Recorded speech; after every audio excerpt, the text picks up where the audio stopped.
In the name of our Lord God, the beneficent, the most merciful of those who show mercy. Allah means all in all the names God have used in print. Abraham, the father of the three monotheist religions, referred to God as Yahweh.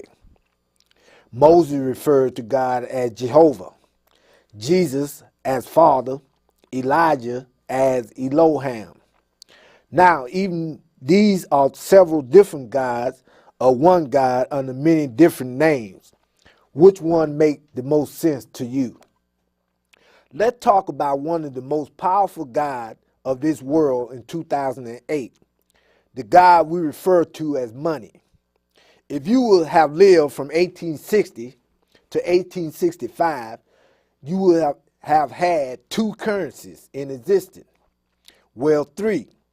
The best was not currency, but a metal of gold and silver. Then you had Confederate paper and Yankee paper. Now, if by chance all you had as your basis of wealth were Confederate dollars, when Richmond fell, your Confederate dollars of paper became worthless, zip, worth zero sum in your closet, dresser, or under your bed, or even in your neighborhood bank.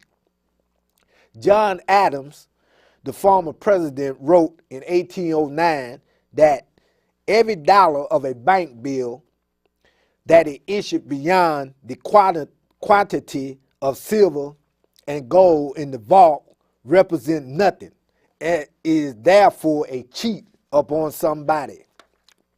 This paper money, not to unlike sanitation paper, will worth absolutely nothing. To be honest, sanitation paper had more value for aim and purpose is for sanitation. There went the power of your God. It was a transitory power. There are two factors we would like to consider in this discussion on the God called money. It is the social Darwinism of Andrew Carnegie. Mr. Carnegie argued that economic society and life in the jungle were both characterized by a fierce, never-ending struggle for survival and supremacy. Those who were best equipped by nature for this battle invariably emerged as victors. In analyzing this God we name money, one thing we must keep in mind: the doctoral and the actual, the ideal and the empirical must always judge and address each other. To keep them in related focus is no easy task. There are two primary ways of acquiring wealth in this society: government by heredity, succession; government by election and representation. Now, how do this apply to property and wealth? Well, one scholar say, a property honestly obtained is best secured by a equality of rights. So ill-gotten property depends for protection on a monopoly of rights. He who has robbed another of his property will next endeavor to disarm him of his rights to secure the property. For when the robber becomes the legislator, he believes himself secure. Please think over that. President Grant said, "I am not a believer in any artificial method of making paper money equal to coin, when the coin is not owned or held ready to redeem the promises to pay. For paper money is nothing more than the promise to pay, and is valuable exactly in proportion to the amount of coin that it can be converted into. Steal it, conquer it, or plant a seed." This is what Benjamin Franklin's formula was to the acquisition of wealth, and history will verify these methods in the history of modern Western civilization as well as Eastern civilization. This is where the East and West agree on how best to steal the wealth from the masses. Or we can say theologically, Christianity and Islam, with a foundation of Judaism, this is the true monotheist trinity, money. The God of money, or money being a God, is our topic. One scholar say, atheism is not that you should not own anything, but that nothing should own you. In the Muslim history, Khalifa Umar was known to have had no possessions other than what was in his immediate use. He often slept in the mosque with a mud brick under his head. In the Christian world, Jesus would have to be your best example of owning no possessions of this world. He is quoted to have said in the gospel, "Foxes have holes, birds have nests, but the Son of Man have nowhere to lay his head." In the Holy Quran, chapter 2, verse 177, it says, "Righteousness is not whether you turn your face towards east or west, but righteousness is to believe in Allah, the last day, the angels, the books, and the prophets, to spend wealth in spite of love for it on relatives, orphans, helpless, needy, travelers, those who ask for, and on the redemption of captives, to establish salat, prayer, to pay zakah, charity, to fulfill promises when made, to be steadfast in poverty, hardship, and at the time of war. Those are the ones who are truthful, and those are the ones who are the pious.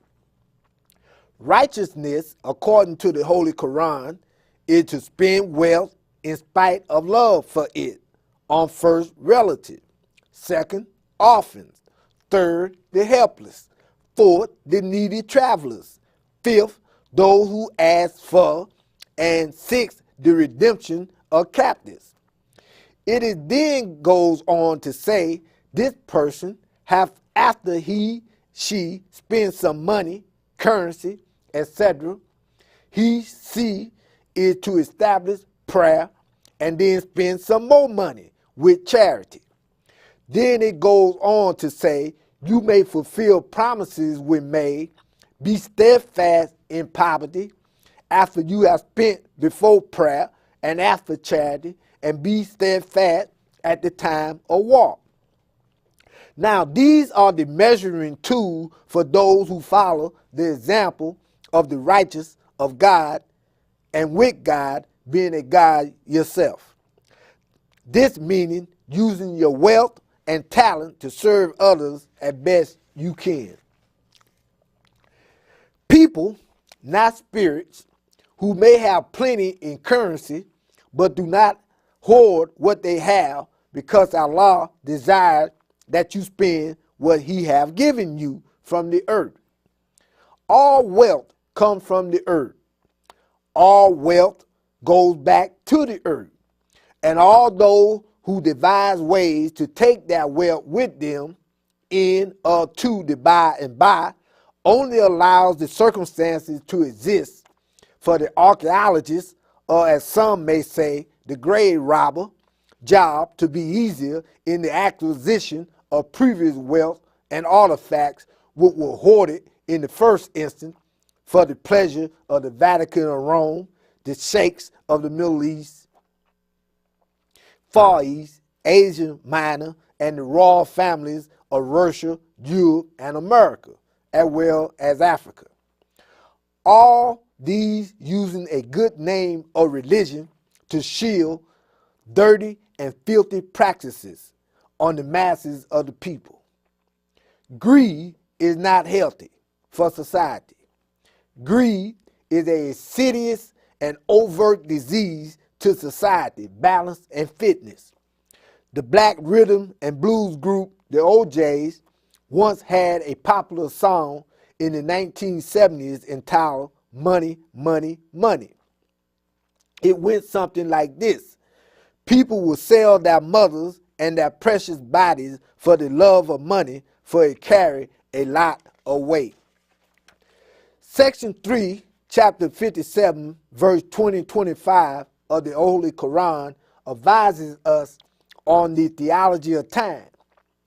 You, meaning you who hear my voice and see my presence, should know that the life of this world is only play and amusement, a show and boasting among yourselves, a quest for greater riches and more children. Its similitude is that of vegetation that nourishes after rain, the growth of which delight the tillers, then it withers and you see it turn yellow. Soon it becomes dry and crumbles away. In the hereafter, there will be either severe punishment or forgiveness from Allah and His good pleasure. The life of this world is nothing but an illusion. Therefore, rush towards the forgiveness of your Rabb and for the paradise which is as vast as the heaven and the earth, prepared for those who believe in Allah and His Rasul. Such is the grace of Allah, which He bestows on whom He pleases, and Allah is the owner of mighty grace. No affliction can befall the earth or your own souls, except that it is recorded in a book before we bring them, the soul, into existence. Surely that is easy for Allah. This is done so that you may not grieve for the thing that you miss, or be overjoyed at what you gain. For Allah does not love any vain, glorious boaster, those who, being stingy themselves, enjoy others to be stingy also. He that gives no heed should know that Allah is free of all need, worthy of all praise. Surely we have sent our Rasul with clear signs, and sent down with them the book and the scales of justice, so that people may conduct themselves with fairness. We also sent down iron, with it mighty strength and many benefits for mankind, so that Allah may know those who will help Him though unseen, and help His Rasul. Surely Allah is all-powerful, almighty. We live and operate in a world that mysteriously advertises greed. Sex, greed, more sex, plus power to rule others as gods. Yes, these things that we value are gods beside God. This is why when the people turned their back on Moses and Aaron, a golden calf was erected, not paper, but gold. Gold, silver, and other precious metals represent the wealth of our Mother Earth that lasts forever. Paper currency is always transitory at the nations that print them. How can we tell if money is your God and not the true and living God who values living people and your relationship with other people? No one lives on this earth alone. We all live in a social, economic, political environment with other people. If you forever in your relations seek advantage of others to hoard, to acquire at the expense of other needs, then your actions are the actions of a satanic, devilish spirit. Satan, the devil, spirit, possessed in a human being is one of it's all mine because I took it. Or as we say, possession is 9/10 of the circular law of the land. This regardless of how that possession was acquired. Believe it or not, the best of wealth is your good health and your ability to do something for yourself in the way of food would keep us here, clothing would make us civilized, and shelter would protect us from predators of nature. No human being, no government have the law of nature on their side to control the wealth of the earth without equally protection for the well-being of the sick and needy. Whatever is best, we all should have it. Satan say, I have it because I'm better than you. This is the root of all form of master and slavery. I'm better than you. For the moment we arrive on the planet with the breath of life, trials and tribulation begin. We are tried as a child. We are tried as a young man. Women, we are tried as grown-up to see how we act. We see what we value. Do we value things more than people? What is more important, a piece of metal, paper, or a human being? How do money become a god beside God? It's simple. Slavery. People controlling other people out of greed. This is what institutionalized money in this Western hemisphere or any hemisphere as a god beside God. Slavery. Anytime you can demonize a group of people and get them to work for your benefit for centuries with no benefit for them, this is the height of satanic values. I'm better than you. Therefore, I deserve more than you in my subsistence, or not my earth, but our earth, or even more, the Creator earth. Let's look to the book on guidance on this subject. Holy Quran, chapter 18, section 5, verse 32 through 44. O prophet, give them this parable. Once there were two men. To one of them we had given 2 gardens, a grapevine surrounded with palm trees, and put between them land for cultivation. Both of those gardens yielded abundant produce, and did not fail to yield its best. We had even caused a river to flow between the 2 gardens.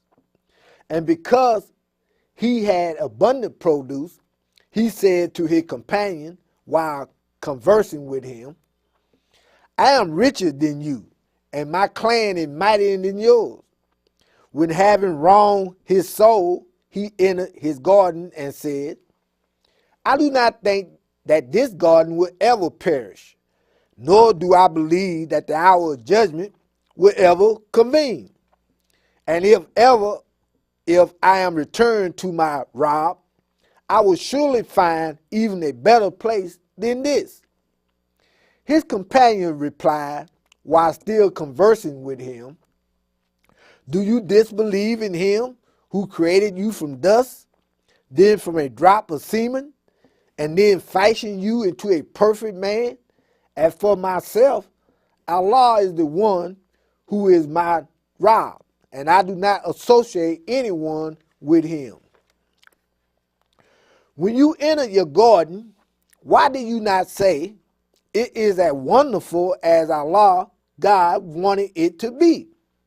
No one had power except Allah, God. Though you see me poorer than yourself in wealth and children, yet my Rob may give me a garden better than yours, and may send down thunderbolts from the sky upon your garden, turning it into a barren wasteland.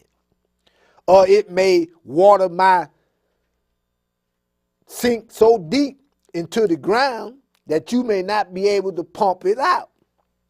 It so happened that all his fruitful garden were utterly destroyed, and there he stood wringing his hand with grief over all that he had spent on it, while it lay waste before his eyes.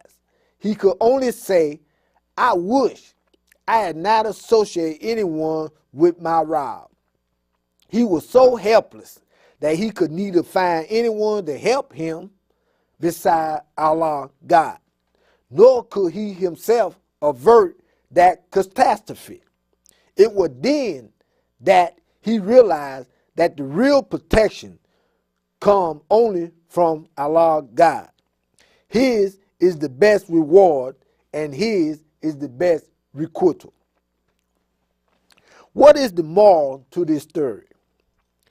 Money do not make you better than another human being. Money just means you have more tools to acquire material possessions. Hopefully, and for the best, this acquiring should feed your need to help others. Make no mistake in this statement of being.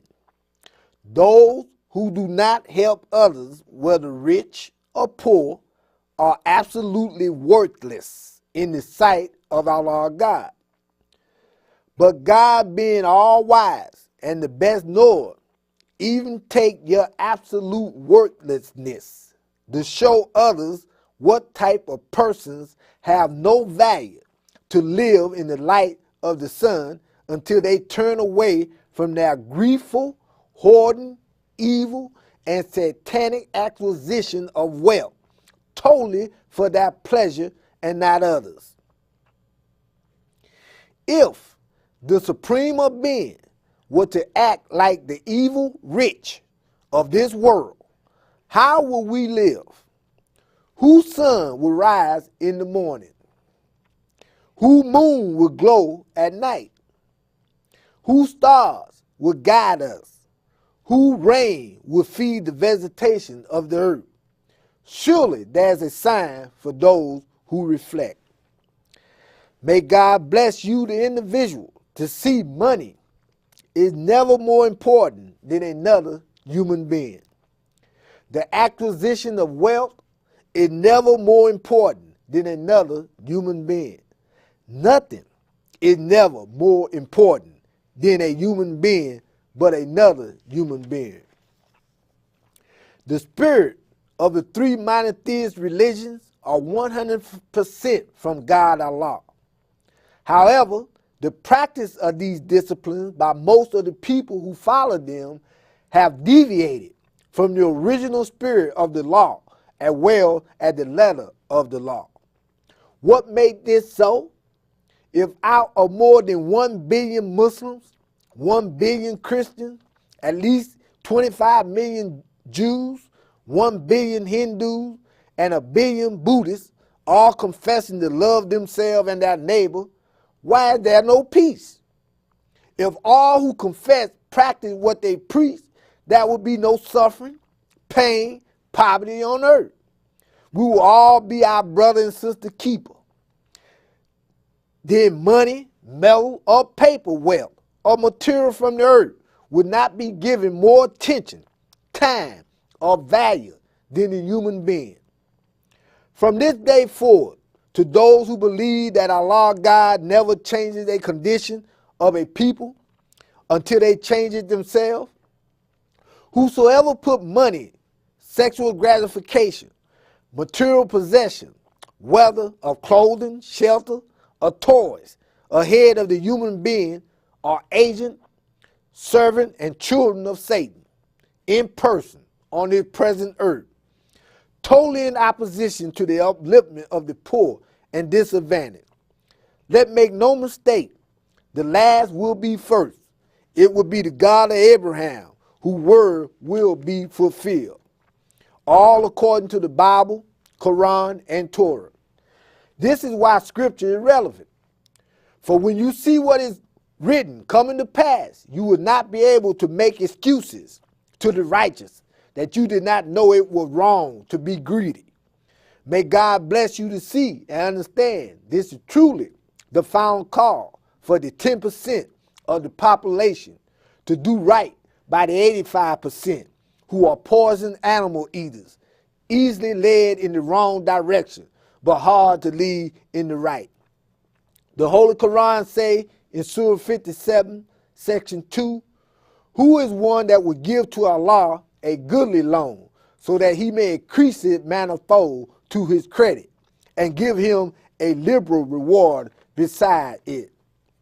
What are the points?